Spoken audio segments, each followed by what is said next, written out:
So we arrive at the top of the hill and about to enter the castle itself through that gate. Okay, and just look at that. This is really stunning and exquisite sight. This is all built and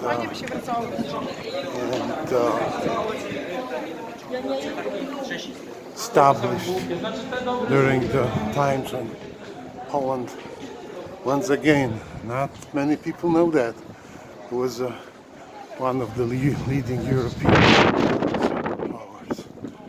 And I even say it was the empire at the time, you know, when it ruled, you know, from the Baltic to the Black Sea, down to the and beyond the Dnieper River towards the Black Sea. So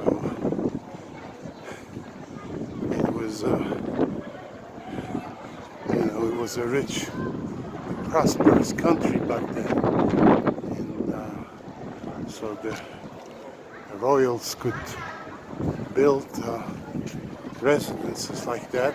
But even if, you know, this is all exquisite and beautiful and stunning, they didn't really do it at the expense of the, you know, of the common citizens of Poland. You know, they were still able to afford and build residences like that, but without, you know, starving their population to death like the Turks or Russians, you know, did, or even the French, you know.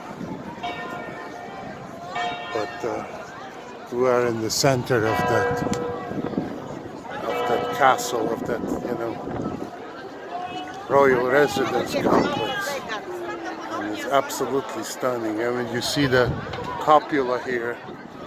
It was, I remember as a kid, was resurfaced and restored in 1970s, and they actually used about 70 kilograms of real gold to restore that dome. So that dome actually has a lot of gold on it. It's not like it just looks gold, has a gold color, but it actually, there is gold on it.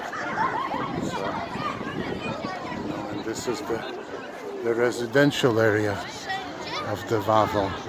So once again, this is a much more Italian Renaissance style, and this is Gothic, you know, pure 14th century Gothic. And while Warsaw usually suffered during the wars, got you know, destroyed multiple times, you know, Krakow kind of was always lucky. Even the France passed by and was you know, taken and occupied by, you know, many of the enemies of Poland, but it was really never damaged much, including this. While in Warsaw, the Royal Castle has been rebuilt in the 1970s. Okay, this is a real deal. This is, you know, you see what it was. This is all original structures from whatever time they were built. Okay, this is the Wawel Cathedral. Okay, that's where the basically royals went to mass and pray. And these are other parts of the castle. And these are probably here the ruins of the earliest you know, structures that was built here, probably at the very early middle century, maybe, I don't know, 9th, 10th, 11th century. It's probably raised and rebuilt much bigger, you know, when the country got richer and more powerful, and the royals could afford, you know, to build residents that kind of fit their you know, their power and their, you know, egos, you might say. So, you know, most of these palaces here was built by, you know, the late Jagiellonians, the Sigismundus the Old and his son Sigmund August, you know, and so this, we talk in the second half of 16th century. Okay, so now we're gonna enter the, you know, to the residential areas where you know, the living quarters of the Polish royals where they lived. So you got a lot, tons of kids. They have, you know, it's a spring, so they are on the school trips, and they're probably from all over the country coming here to see. Now we go into the gate. You know, this is where the knights used to walk, you know, right through on the horses, and you know, we're gonna see the courtyard of the royal residence, and it's just, you know, it's gonna look like Venice, because yes, it was built and established by the, you know, by the Italian architects, the finest Italian architects. See, look at that. It kind of feels like Italy, like Florence. That's Poland, it's Krakow.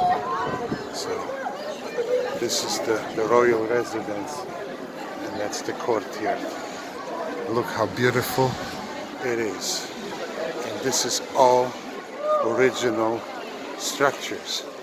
It's been standing here for 600 years like that. Of course, it was remodeled and restored and maintained throughout all those centuries, you know, but you see, you know, it's what you see is what you get. This is all.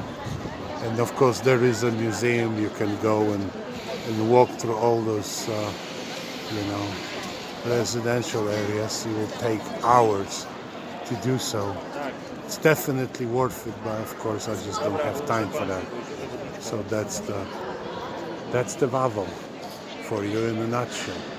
You know, it's a cherry on the top of the you know, of the cream pie, on the pie. So that's where the, you know, that's the finest of Poland that you can see.